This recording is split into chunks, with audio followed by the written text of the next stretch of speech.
Hey guys, it's Freya and Charlie. Welcome back to our channel. Today's video are two recipes and they are both delicious, cozy, warming soup recipes.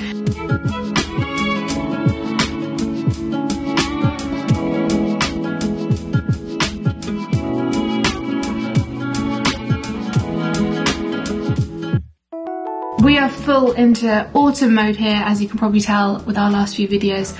So we thought, what is more warming and autumnal than a cozy bowl of soup? Yes, and these are just your regular bog standard soup recipes, no just classic tomato soup here. We are going to be making two delicious, slightly more interesting, I guess, autumnal soups using seasonal autumnal veggies. Yes, so the first one is using beetroot and the second one is butternut squash. But like Charlie said, they're kind of a little bit more interesting, a little bit of a twist, but all very simple with relatively few ingredients. Yes, so let's just get into the first recipe. The first recipe we're starting with is our delicious beetroot soup with crispy garlic and herb croutons. Here in the UK, beetroot is in season from late spring through autumn, which makes it the ideal ingredient for one of our soups. We've decided not to overcomplicate the soup with lots of spices or other ingredients, but add a little extra kick of flavour in with the garlic and herb croutons instead. We'll kick things off with the soup base, so chop up some onion and garlic. There's no need to be precious about this. We're going to blend everything together later. Just cut them so they can saute easily. Add them both to a large soup pan along with a good slug of cooking oil. So although the main vegetable and the main kind of ingredient for this soup is of course the beetroot, we want to add something in to thicken it up a little bit, so we're going to be using one potato to do that, just because it helps give things a little bit more kind of substance. Otherwise it's a little bit watery, so we're just going to use one potato and chop it up nice and small. Much like with the onion and garlic, you don't need to be exacting with how you cut up the potato. Into small cubes is ideal, since we're adding the potato in raw, it needs to cook in the soup. The beetroot on the other hand is pre-cooked supermarket beetroot, so you don't need to cook it so much. Just roughly chop these into chunks that you'll find easy to blend later on. Once everything is prepared, simply add it all to the pan with the onions and garlic, along with some salt and pepper for seasoning. Give that a good mix around and it's time to add the veg stock. Bring the pan to a gentle boil and then reduce it to a simmer. Add on a lid or covering to help too much of the liquid evaporating and cook until the potato is soft. One of the things that's great about soup, and this soup in particular, is that everything is cooked in the one pan. We don't need to roast anything in the oven except the toppings, but for the kind of main part of the soup, it's all cooked up in the pan and then blended together to create your lovely, smooth, warming soup. Talking of the toppings, whilst the soup is bubbling away in the background, we're going to prepare the garlic and herb croutons. Simply cut some bread, we've used a sourdough loaf, into inch cubes. We love the big hearty croutons with loads of pockets and holes to take in all of the seasoning. Place them into a baking tray and pour over the oil. We're going to season our croutons with garlic granules and oregano, but another herb like rosemary would also be delicious. Give everything a really good toss and shake together along with some salt and pepper, and then spread it out into a single layer. Place in the oven on 200 degrees for around 10 minutes or until they are big, old, crispy golden croutons. We absolutely love this soup. It's just so vibrant and gorgeous to look at, and is obviously as well very warming and delicious. And one thing I would say is don't skip the croutons. You might be thinking, I'll just make the soup and I don't need them, but they really do take it to the next level. I guess you could also buy croutons, but again, like, nothing compares to doing it homemade, and it really is very easy. And you can just make up a big batch and then you've got them for kind of like all your different soups throughout the week. I would say when we did make the croutons and we did put them in the fridge, they kind of lost a little bit of their crispiness, so you might want to reheat them up in the oven when you come to use them, just to give it another little like crispy edge, because you can't have a crouton if it's not crispy, but it's just bread. The last step for the soup is adding in a good handful of fresh dill and a big squeeze of lemon juice. Give everything one last mix and then it's time to blend. We've used a hand stick blender to get this to a lovely, smooth and silky consistency, but use whatever blending tool you prefer. Now all that's left is plating up. There are a few ways you can spruce up this soup, even though it's so vibrant and gorgeous on its own. We love to add in some single cream marbled into the surface. We've used Oatly's single oat cream, but Alpro's single soy cream also works a dream for this. Place on a few of our giant garlic and herb croutons, and then a last sprinkling of fresh dill. For contrast of colour and texture, we've added in some jet black nigella seeds at the end, and it's ready to enjoy. Warm and fresh, this seasonal beetroot soup feels way more fancy than the simple effort it took to make.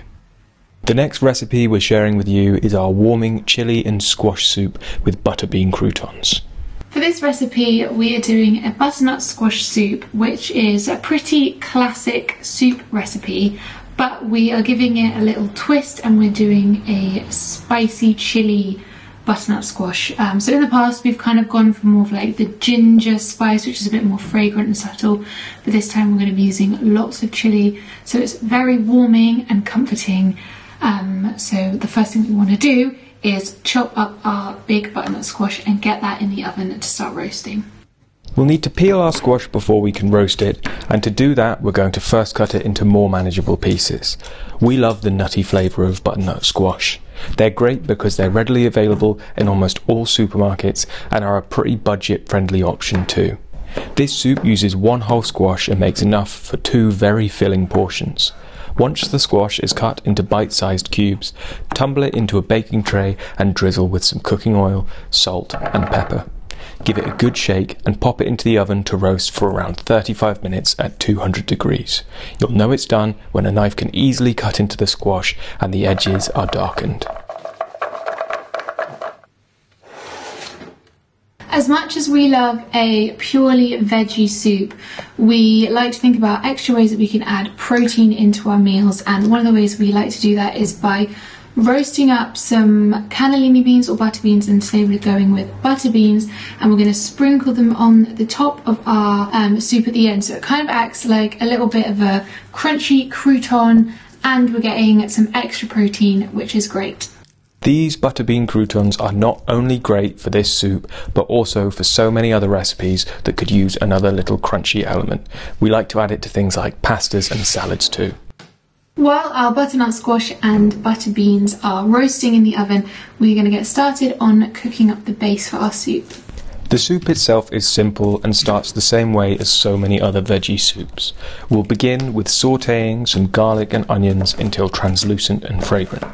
To keep washing up to a minimum, you can do this in the same large pot that you'll make the whole soup with.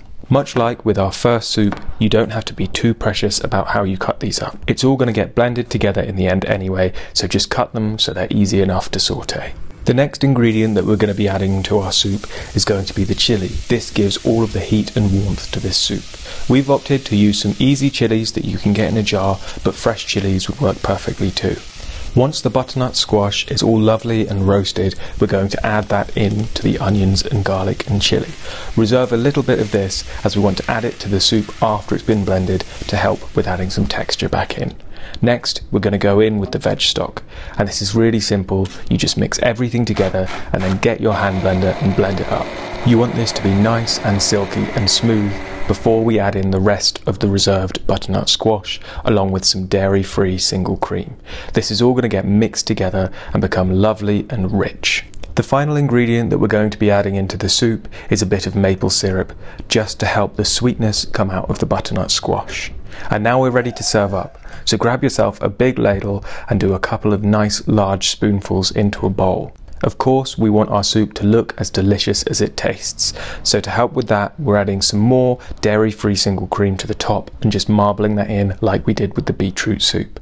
Next, we're going to add on the roasted butterbean croutons. We're also going to add on some fresh herbs and then finally some chili-infused oil. We made this simply by mixing some chili in with some extra virgin olive oil and drizzling that over the top. And there you have it, our delicious, spicy, warming butternut squash soup.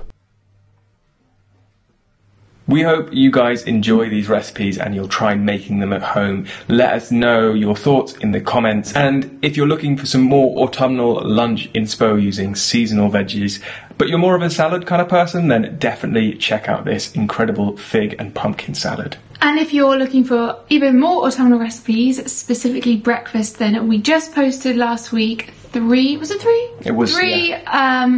warming autumnal breakfasts, and I think one of which is probably a lunchy option as well, so yeah. We'll link that here and you guys can go and check that out. Cool. Well, thanks so much, and we will see you in our next video. Bye.